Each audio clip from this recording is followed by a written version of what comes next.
warahmatullahi wabarakatuh.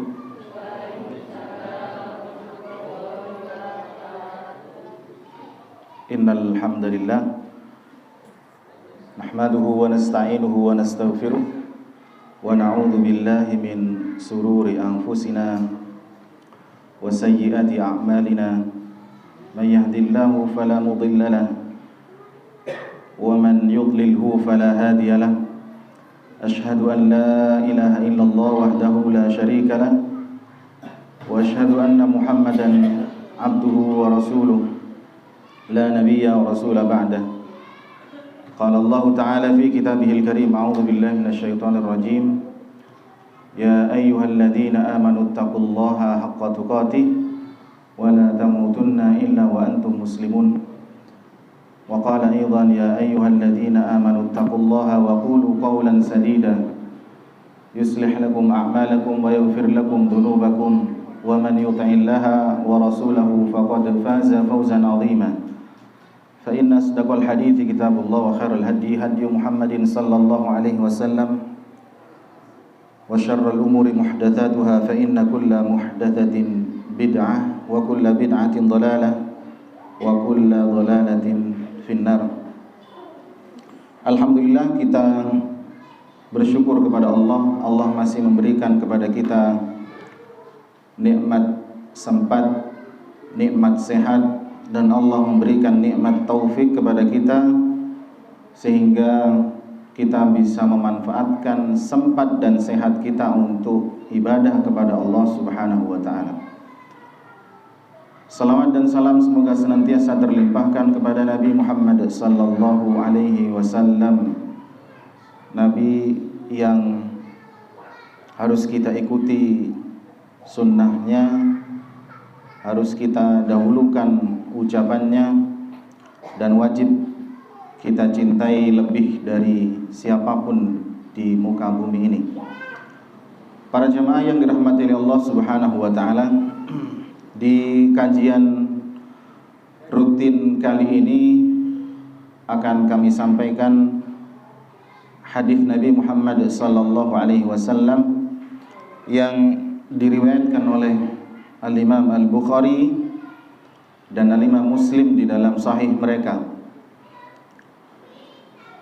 Muhammad bin Ibrahim anna Aba Salamah haddathahu annahu kanat bainahu wa baina unasin khusumah fadzakara li Aisyah radhiyallahu anha faqalat. Jadi Muhammad bin Ibrahim mengatakan bahwa Abu Salamah menceritakan kepadanya bahwa dia pernah bertengkar dengan seseorang. Abu Salamah menceritakan kepada Muhammad bin Ibrahim bahwa dia pernah bertengkar dengan seseorang. Lalu kemudian Abu Salamah ini menceritakan kepada Aisyah, fadzakara li Aisyah radhiyallahu anha, bercerita, curhat, menceritakan pertengkarannya, pertikaiannya dengan Aisyah radhiyallahu kepada Aisyah radhiyallahu anha.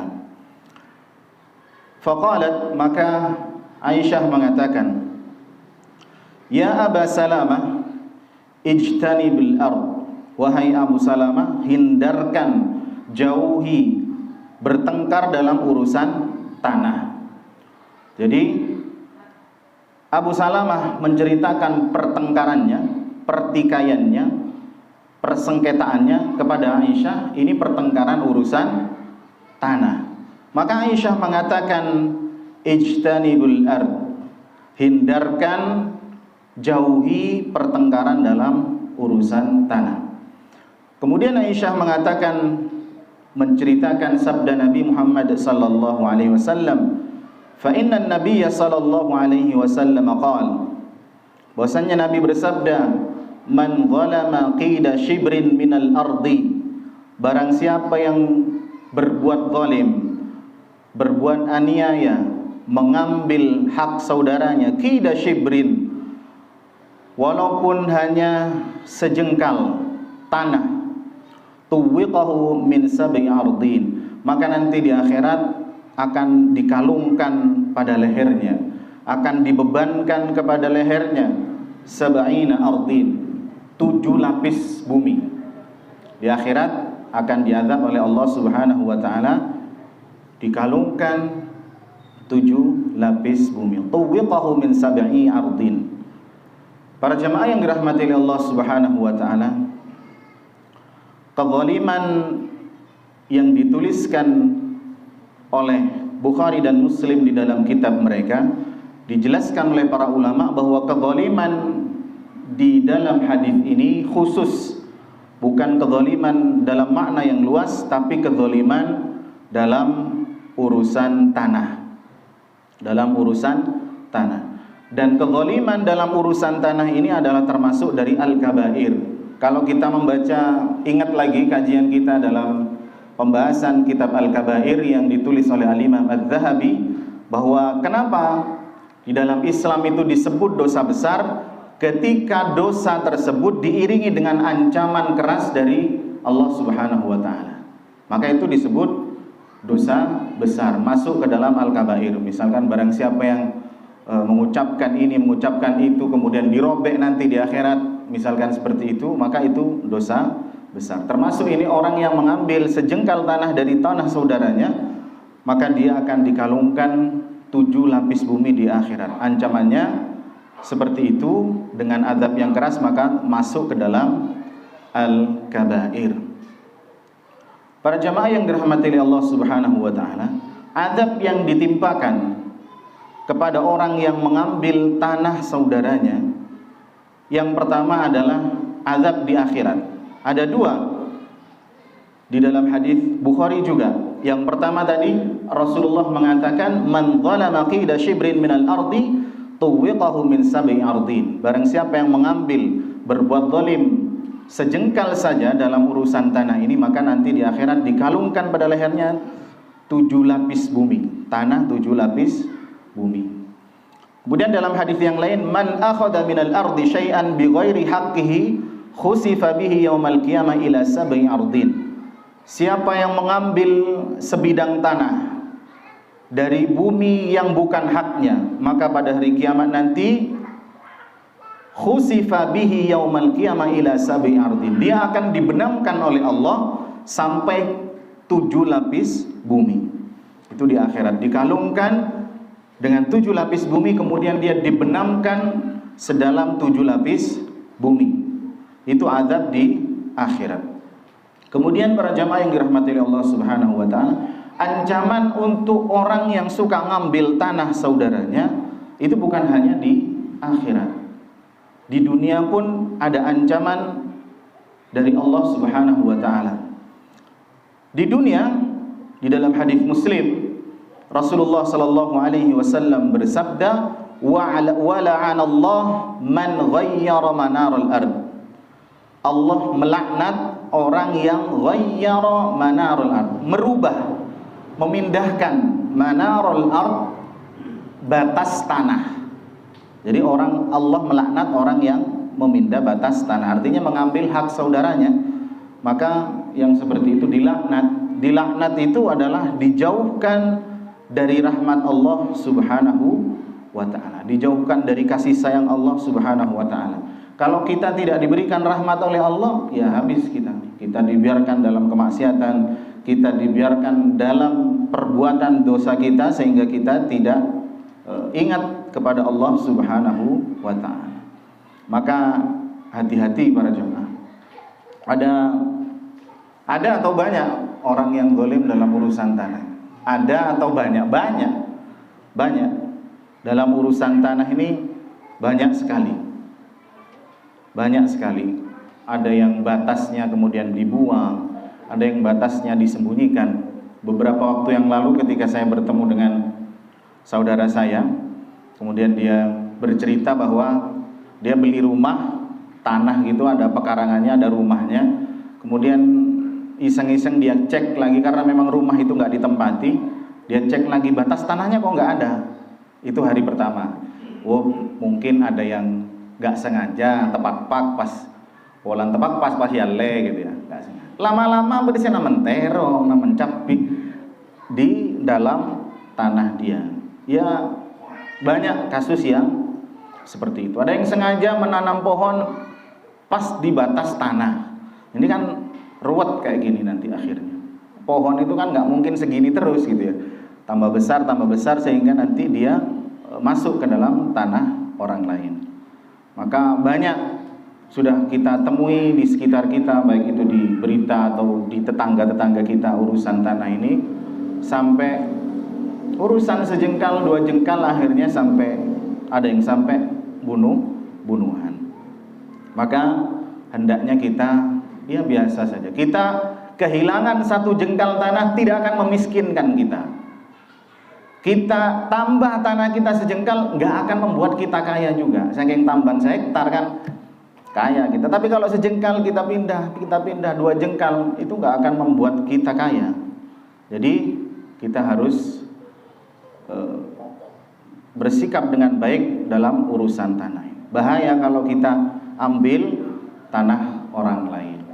Maka ketika membangun, kalau saya lebih hati-hati, tidak dipaskan sampai di batas tanah, harus di dalamnya. Khawatir nanti masuk ke dalam hadis ini. Ya, nggak apa-apa, misalkan nanti sejengkal diambil orang, nggak apa-apa.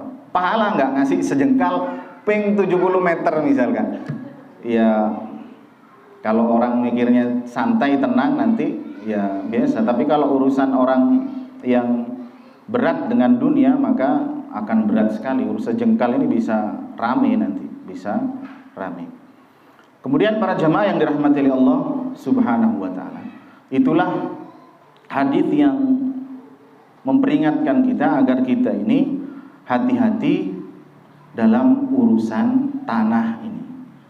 Kemudian yang kedua, para jamaah yang dirahmati oleh Allah Subhanahu wa taala, di kesempatan yang baik ini di malam hari ini, para ulama ketika menjelaskan hadis ini, ketika Rasulullah sallallahu alaihi wasallam menyebutkan bahwa kita dilarang atau diancam dengan azab yang keras ketika kita mengambil tanah tetangga, tanah seseorang sejengkal, 2 jengkal, itu sudah dosanya dosa besar. Apalagi sampai mengambil berhektar-hektar tanah orang lain. Kemudian para ulama ketika menjelaskan hadis ini, kemudian para ulama membawakan ayat di dalam surat An-Nisa ayat 11. Ketika Allah Subhanahu wa taala mengatakan yusikumullah fi auladikum lidzakari mithlu haddil unthayain. Allah mensyariatkan, mewasiatkan bagi kalian dalam pembagian waris untuk anak-anak kalian, yaitu bagian anak laki-laki sama dengan 2 bagian anak perempuan. Anak laki-laki mendapatkan 2 kali bagian dari anak perempuan. Maka para ulama ketika menjelaskan, ketika ada orang meninggal, kemudian dia meninggalkan harta waris, maka segera dibagi sesuai dengan aturan Islam, bukan sesuai adat, bukan dibagi rata bailah setretanan meletak atau kara. Enggak. Kalau Anda tidak mau tanah waris Anda mau dikasihkan kepada saudara Anda, maka bagikan dulu secara syariat Islam. Misalkan ada 2 anak, 1 laki 1 perempuan, maka dibagi 3 tanah 1 hektar ini. Yang laki-laki mendapatkan 2 bagian, yang perempuan 1 bagian. Kalau laki-lakinya kaya, saya nggak mau kalak kapi, enggak apa-apa, tapi harus dibagi dulu dengan aturan Islam, syariat Islam. Kalau tidak, dibagi rata misalkan. Yang laki terzolimi, kalau dia tidak ridha, maka yang perempuan mengambil tanah saudaranya tanpa hak yang benar, tanpa aturan syariat Islam. Dan ini masuk ke dalam hadis ancaman yang mengambil tanah saudaranya sejengkal, maka dia akan dikalungkan di neraka jahanam 7 lapis bumi. Lah kalau ini urusan sehektar, 2 hektar, kalau warisannya 10 hektar, ya habis kita di akhirat nanti. Kalaupun nggak mau tanah waris, tetap harus dibagi terlebih dahulu, kemudian dikasihkan kepada saudara-saudaranya yang mungkin lebih miskin dari dia, lebih membutuhkan dari dia. Maka para ulama ketika menjelaskan hadis itu membawakan tentang warisan ini. Dan ini masih banyak yang tidak memakai aturan Islam ini. Gak apa-apa kalau misalkan kita nggak butuh tanah, nggak butuh ini, kasih pada saudara kita, tapi sekali lagi harus dibagi sesuai aturan Allah Subhanahu wa ta'ala. Para jamaah yang dirahmati oleh Allah Subhanahu wa ta'ala, kemudian yang terakhir, yang pertama tadi azab-azabnya itu bukan hanya diazab di akhirat tapi dilaknat di dunia. Kemudian yang kedua, termasuk dalam urusan waris ini maka harus dibagi sesuai dengan syariat Islam. Jika tidak, saudaranya tidak ridha dengan apa yang diambil oleh saudara satunya, maka masuk ke dalam ancaman dari Rasul sallallahu alaihi wasallam. Kalau warisnya tanah, kalau nggak punya tanah, mungkin warisannya uang atau mas-masan, tidak masuk ke pembahasan ini. Kemudian yang terakhir, ketika Rasulullah sallallahu alaihi wasallam bersabda bahwa orang yang mengambil sejengkal tanah dari saudaranya tanpa hak, tanpa aturan yang dibenarkan oleh Allah Subhanahu wa taala, maka dia akan dikalungkan 7 lapis bumi atau dibenamkan sedalam 7 lapis bumi. Kemudian para ulama menjelaskan bahwa hadis ini sesuai dengan firman Allah Subhanahu wa taala yang berbunyi, Allahul ladzi khalaqa sab'a samawatin minal ardi mithlahun. Allah lah yang menciptakan 7 lapis langit, seperti itu pula bumi yang memiliki 7 lapisan. Apa hikmahnya para jemaah? Maka seseorang yang memiliki tanah, dia berhak sampai 7 lapis bumi, dan dia berhak sampai 7 lapis langit. Maka ketika kita punya tetangga, kita nggak boleh memanfaatkan bawah tanah dari tanah saudara kita. Nyabut paralon, nyebrang tanah tetangga kita misalkan. Kalau nggak diizinkan, ini juga masuk ke dalam kezaliman, dan kita mengambil hak orang lain. Sampai 7 lapis itu adalah hak dari saudara kita. Kalau kita amit, izin, kemudian diizinkan, boleh. Kalau enggak, kita tetap berbuat zalim. Kita ambil selebar paralon itu, nanti dilewatkan di bawah tanah saudara kita. Itu kezaliman. Begitu juga sampai 7 lapis langit tanah ini. Maka ketika rumah kita, bangunannya, betonnya mungkin lantai 2, ada yang masuk ke tanah seorang, bongkar. Ini zalim, masuk ke dalam tanahnya orang. Begitu juga para ulama ketika menjelaskan, ketika kita memiliki tanaman, pepohonan yang kita tanam, kemudian rantingnya, dahannya sampai masuk ke tanah orang, maka ini masuk ke dalam urusan tanahnya orang lain. Maka kita harus benar-benar hati-hati, kecuali diizinkan. Seperti masjid ini dulu, ceritanya Pak Zainal bahwa Ustadz Sumir harus pas di batas tanah. Kemudian Pak Zainal mengizinkan, nggak apa-apa gentengnya nanti turun ke barat, jadi airnya itu turun di tanahnya Pak Zainal. Itu diizinkan, tidak masalah. Tapi kalau nggak diizinkan, ya harus pas 7 lapis sampai ke atas. Jadi hati-hati, urusan tanah ini harus kita yang mengerti tentang hadis, tentang dalil-dalil ini, kita harus lebih hati-hati agar kita tidak berbuat zalim kepada tetangga kita atau saudara-saudara kita. Ya, banyak kasus dalam urusan ini, banyak sekali. Ada yang kasus di sekitar desa kita ini, tetangganya kemudian paralonnya ini diarahkan ke genteng dari tetangganya. Akhirnya kalau hujan ini airnya mancurnya itu dari talangnya itu jatuhnya ke genteng tetangganya. Yang seperti ini kan bikin ngawur seperti ini. Harus hati-hati, jangan sampai kita mengganggu, mendolimi saudara kita, walaupun ini sejengkal, 2 jengkal. Karuan ngalah sudah, gak apa-apa. Semeter kasih. Kalau misalkan kita enteng ya, kalau sejengkal 2 jengkal enggak masalah. Kalau waktu saya di rumah bikin pagar keliling waktu itu, di belakang rumah ada 2 meter yang saya sisakan untuk orang lewat atau untuk orang yang cari burung atau orang apalah. Yang sebelah selatan saya sisakan sekitar segini karena khawatir saya nanti itu masuk ketika bangunan itu terlalu ngepres di tanah orang. Jadi itu lebih menenangkan. Semua yang kita berikan itu akan kembali kepada kita nanti di akhirat. Dan semua yang kita ambil dari orang lain pasti akan Allah kembalikan kepada orang yang kita ambil haknya. di akhirat, di dunia atau di akhirat, pasti akan kembali. Semua yang menjadi hak orang lain Allah akan kembalikan. Meskipun kita ngambil cuman sedikit, kalau itu hak orang lain pasti Allah akan kembalikan kepada dia nanti di akhirat. Maka kita hati-hati. Kalau kita ngasih orang sedikit saja, satu pisang goreng, pahalanya akan nyampe kepada kita. Tapi kalau kita mengambil hak orang lain, pasti Allah akan kembalikan kepada dia. Kalaupun kita malas, gak mau mengembalikan di dunia, di akhirat habis kita.